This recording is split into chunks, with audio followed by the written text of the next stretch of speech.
मुसलमानों में सब बराबर हैं, यहाँ कोई बड़ा छोटा नहीं है।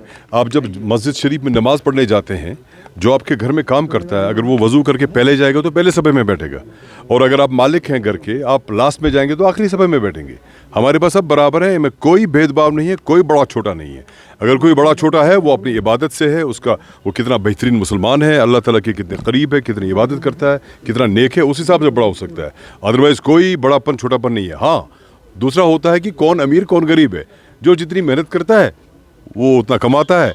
हाँ, एक बात सही है, ये वक्फ से क्या मुराद है इसकी, ये हम सब का फ़र्ज़ है कि अगर समाज में कोई तबका गरीब है, कोई पड़ोसी गरीब है, हमें चाहिए कि हम उसकी हेल्प करें, मदद करें। लेकिन मुसलमानों में बड़ा छोटा कोई नहीं है, हम सब उम्मती रसूलुल्लाह सल्लल्लाहु अलैहि वसल्लम हैं, हम सब बराबर हैं और अल्लाह ताला एक है, हम उसको मानते हैं। That's all. अभी इसलिए तो हम परेशान हैं कि इनके इरादे क्या हैं। मिसाल के तौर पर इन्होंने 2 नॉन मुस्लिम मेंबर रखे, उसमें क्यों रखे भाई?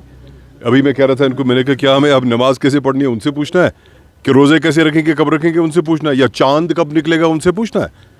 अब वो चांद की कमेटी भी बनाएंगे कि कब निकला चांद।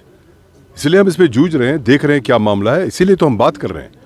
लेट अस सी कि अमेंडमेंट जो एक्ट आ गया, अब रूल भी इसके बनेंगे शायद, क्योंकि उसके बाद रूल बनते हैं, देखते हैं उसमें क्या होगा। Let us study. Thank you very much. Assembly हमने भी नहीं चलने दिया जब हम थे भाई, पार्लियामेंट नहीं चलता है, ये तो इसीलिए तो हम जाते हैं वहाँ पे, हम अपनी बात करें। शोर कभी कभी शोर शराबा करना पड़ता है, ये तो जमहूरियत की रूह है। लेकिन देखना है कि जिन लोगों ने जिस चीज़ पे वोट लिया और जो बातें की इलेक्शंस में, और जब हमारे मेंबरान ने वो बातें लाई और उन्हें बात ही नहीं करने दी और उन्हें हाउस को वाइंड अप कर दिया, इतनी सारी बिल्स रह गई और वक्फ पे सब ने बात की, हम बात कर रहे हैं। अब जब हमारे मेंबर ने रेजोल्यूशन लाया उसको एंटरटेन ही नहीं किया। यहाँ तक कि 13 जुलाई की जो हमारे शोहदा की छुट्टी थी होती थी वो ख़त्म हो गई। जब हमारे मेंबर्स ने रेजोल्यूशन लाया उसको एंटरटेन ही नहीं किया और वोट उसी पे ले लिया। और क्या कहें, अल्लाह मालिक सब। अगर ये बाई चांस मुलाकात थी तो उनको फिर असेंबली में होना चाहिए था, वहाँ क्या कर रहे थे?